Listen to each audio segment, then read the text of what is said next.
Oi pessoal, tudo bom com vocês? Eu sou a Daiane. Nesse canal falamos sobre crescimento pessoal e no vídeo de hoje é continuação do vídeo anterior sobre o que é reserva de emergência.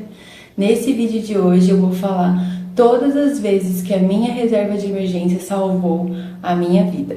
Então, se você gosta desses temas, já deixa o like e bora pro vídeo. A primeira vez que a reserva de emergência salvou a minha vida, eu estava num relacionamento abusivo, onde essa pessoa estava usando o meu dinheiro como se fosse dele. E a gente era só namorados na época. E acabou que a gente teve uma oportunidade de trabalho em outro estado, nós fomos, mas eu fui ignorando os sinais. Que na verdade ele meio que estava me usando só pra poder usufruir do dinheiro que eu tinha guardado, porque ele sabia que eu tinha esse dinheiro guardado, enquanto a gente tentava empreender lá. Só que eram vários cenários que só era possível fazer lá se a pessoa realmente tivesse uma reserva de emergência. Porque imagina só, você ir para um outro estado que você não conhece nada para empreender numa coisa que você também não tem certeza e tendo a chance de tudo dar errado lá e você ter que voltar. No caso, eu moro em São Paulo, sempre morei aqui em São Paulo, e eu fui morar em Belo Horizonte, né? Em outro estado. Então, a gente foi usando ali minha reserva de emergência enquanto não estava dando certo a empresa. Só que aí, quando eu comecei a perceber que a empresa nunca daria certo, porque, na verdade, ele estava enganando pessoas, era uma empresa que fornecia um curso para você aprender a investir no mercado de Forex e, a partir dali, você mesmo ia conseguir aprender a mexer no seu capital e ter os seus juros sem nenhum intermediário. E o intuito da empresa era vender o curso para você aprender a fazer isso sozinho. Até aí não tem nada de errado. Só que aí essa empresa tinha alguns traders que forneciam alguns sinais e aí foi aí que começou a dar errado. Porque enquanto estava todo mundo ganhando dinheiro com os sinais desses traders, só que acabou acontecendo várias coisas que essa empresa não deu certo. E depois a gente descobriu que no final das contas essa empresa nem era uma empresa segura, era uma pirâmide financeira. Então o recurso que eles captavam desses cursos que as pessoas compravam, eles usavam para pagar a cadeia lá de indicação, enfim.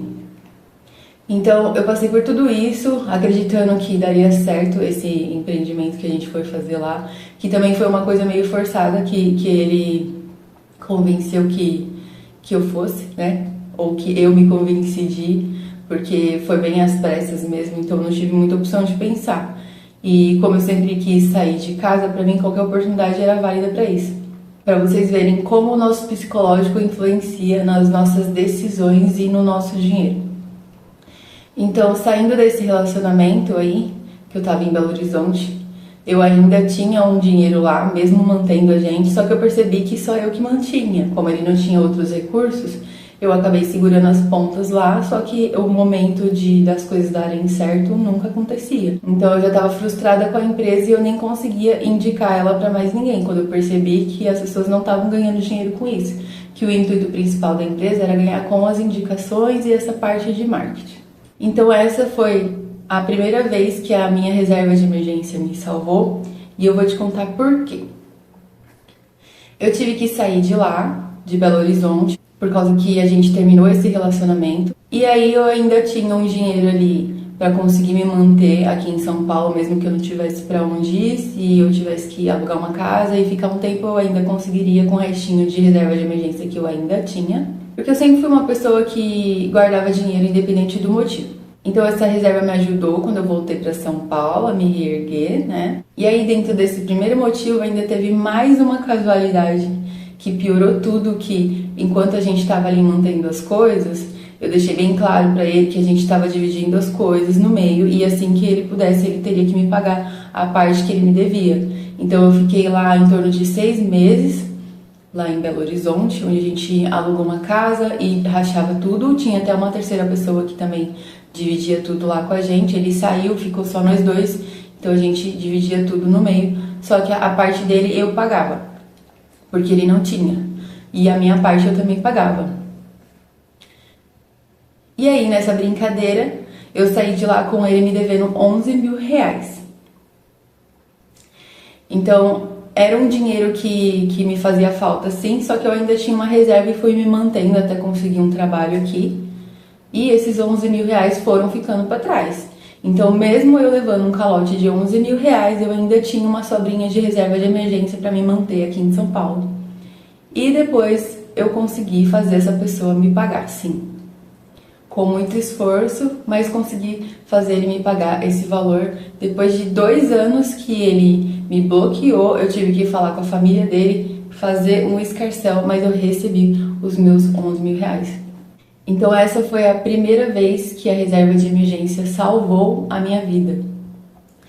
E a segunda vez que ela salvou a minha vida, eu também estava lá em Belo Horizonte. Foi quando eu comecei a passar muito mal. Eu vomitei umas 5 vezes no mesmo dia e ninguém descobriu o que estava acontecendo. Achavam que era problema de estômago, pediram endoscopia. E eu tive que fazer esses exames para descobrir tudo no particular. Porque quando eu cheguei lá eu não consegui fazer o meu cadastro no SUS, era muito burocrático e no próprio lugar as pessoas já eram perdidas e não sabiam como fazer.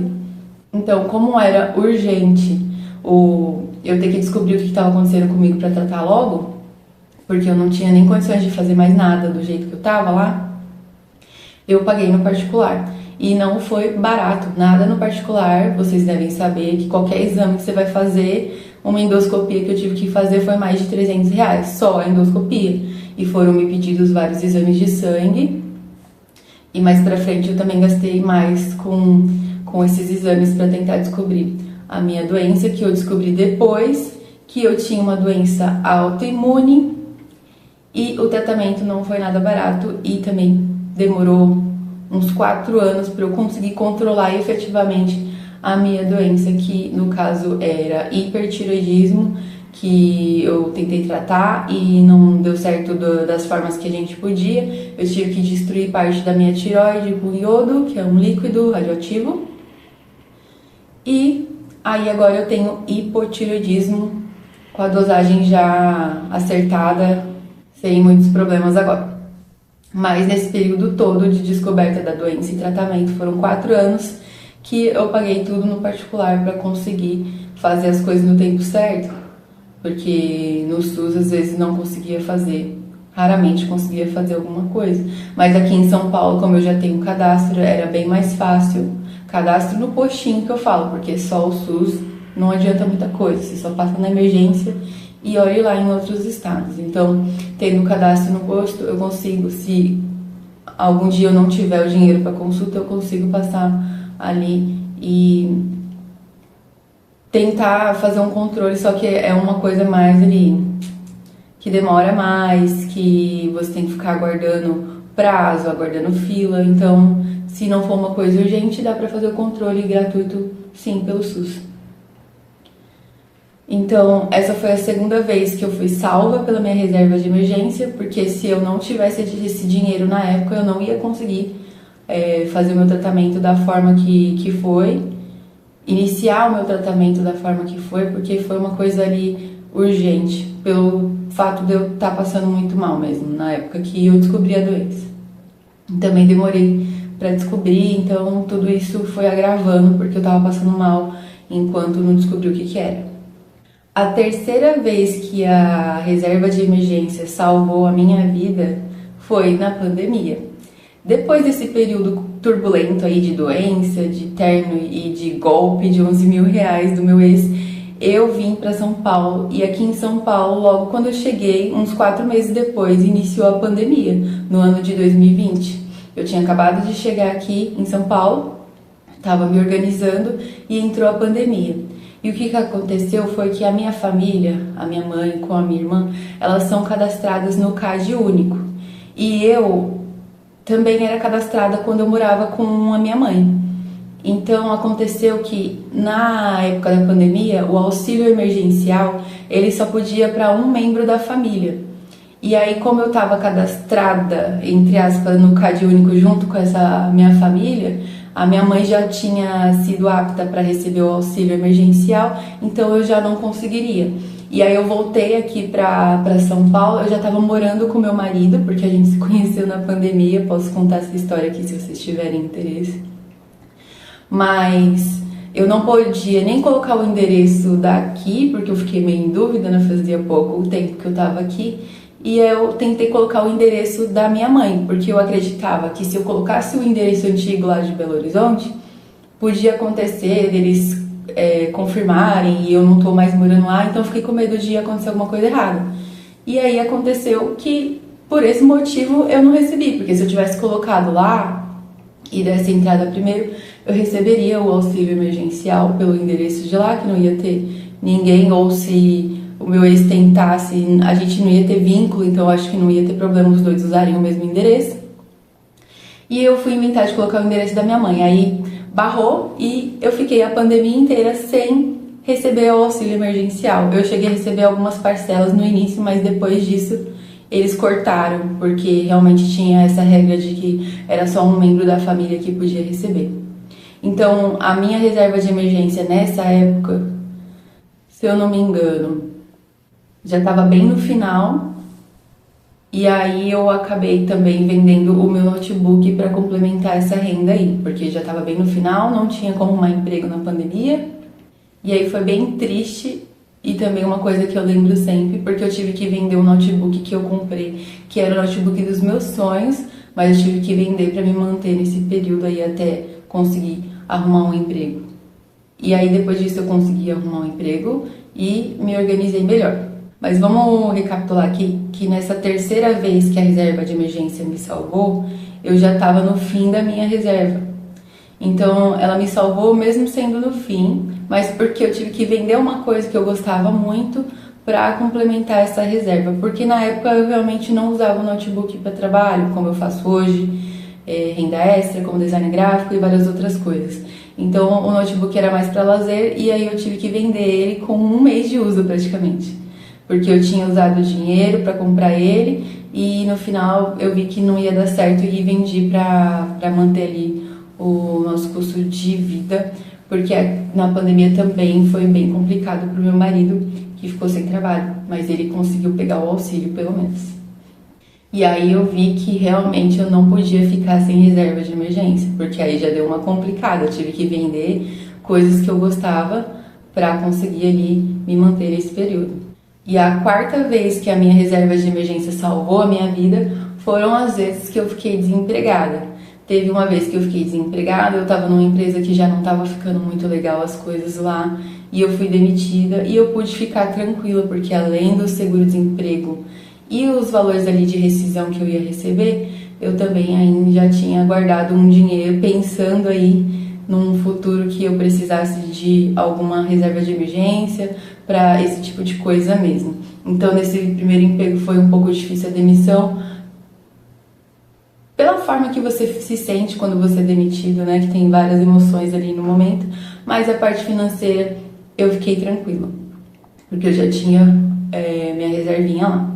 Aí também fui demitida de uma outra empresa, que foi a última recentemente, e também fiquei tranquila porque eu tinha dinheiro guardado, tinha FGTS recheado para receber e parcelas do seguro-desemprego, que foram 5, se eu não me engano. Então eu pude ficar tranquila nesse período por conta da minha reserva de emergência, que eu consegui reconstruir ela novamente depois de várias vezes aí, né? Mas reconstruir ela novamente no ano de 2024, que eu estava trabalhando nessa empresa. E aí eu fiz o máximo que eu pude para guardar o máximo que desse para eu conseguir ter esse dinheiro se um dia eu precisasse. E realmente esse dia chega e você vai precisar da reserva de emergência.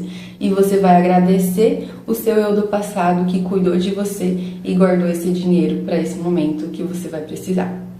E a quinta vez que a reserva de emergência salvou a minha vida, mas não menos importante, foi que eu consegui criar uma oportunidade para mim mesma de poder empreender tanto no design gráfico como no YouTube, que é o que eu faço aqui, porque sempre foi meu sonho trabalhar com o YouTube, com pessoas, poder ajudar as pessoas com o conhecimento de vida que eu tenho, compartilhar as coisas que deram certo comigo e que não deram certo, porque às vezes a gente aprende mais com o erro dos outros do que com os acertos das pessoas. Então, essa foi a parte mais especial para mim, porque eu já desisti de um canal porque eu não tinha condições financeiras de manter o canal até conseguir receber do canal, né?